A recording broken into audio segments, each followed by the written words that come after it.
બાણગઢ કિલ્લો સાપિત શહેરની સંપૂર્ણ કહાણી। ભારતનું રાજસ્થાન રાજ્ય અલવર જિલ્લો અરવલ્લી પહાડીઓની વચ્ચે એક ખંડર પડેલું શહેર, જ્યાં દિવસ દરમિયાન પ્રવાસીઓની ભીડ રહે છે, પણ સૂર્ય ઢળે પછી બધું બદલાઈ જાય છે।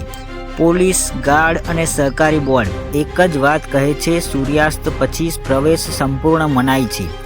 ભારતમાં હજારો કિલ્લા છે, પણ આવી ચેતવણી ફક્ત એક જ જગ્યાએ છે, જે છે બાણગઢ કિલ્લો। હવે સવાલ એ છે કે સરકારને આવું લખવાની જરૂર કેમ પડી? 16મી સદીના સમયમાં રાજા ભગવંત દાસે તેમના પુત્ર માધોસિંહ માટે આ શહેર બનાવ્યું હતું।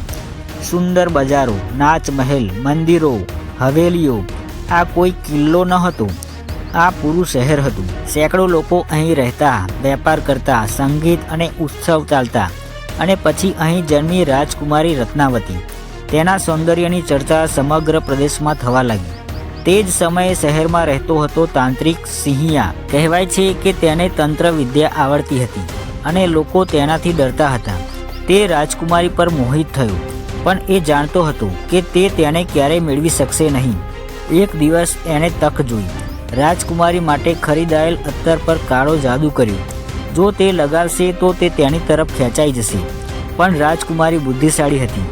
તેણે એ અત્તર પસંદ ના આવ્યું તો જમીન પર ફેંકી દીધું। અત્તર પથ્થર બની તાંત્રિક તરફ વળ્યું અને તેને ગંભીર ઈજા થઈ, અને મરતા પહેલાં તેને કહ્યું, બાણગઢ કિલ્લો નષ્ટ થશે, અહીં કોઈ જીવતું નહીં રહે। અને કહેવાય છે થોડા જ સમયમાં યુદ્ધ થયું અને આખું શહેર બરબાદ થયું। લોકો મરી ગયા, બાકીના બધા ભાગી ગયા અને બાણગઢ કિલ્લો ખાલી થઈ ગયો। આજે પણ બાણગઢ કિલ્લો ઊભો છે, પણ સાંજ પછી શાંતિ અસ્વાભાવિક બની જાય છે।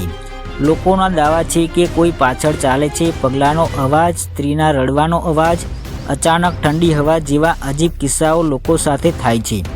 ઘણા લોકોએ રાત્રે રોકવાનો પ્રયાસ પણ કર્યો, પણ ડરીને ભાગી ગયા।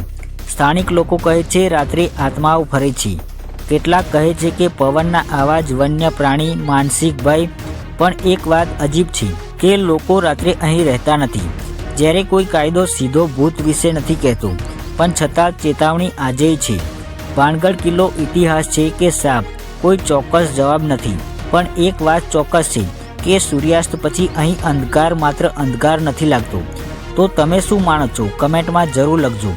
અને આવી જ સાચી રહસ્યમય કહાણીઓ માટે મિડનાઇટ ગુજરાતીને સબસ્ક્રાઈબ કરવાનું ભૂલશો નહીં, કારણ કે રાત બહુ લાંબી છે।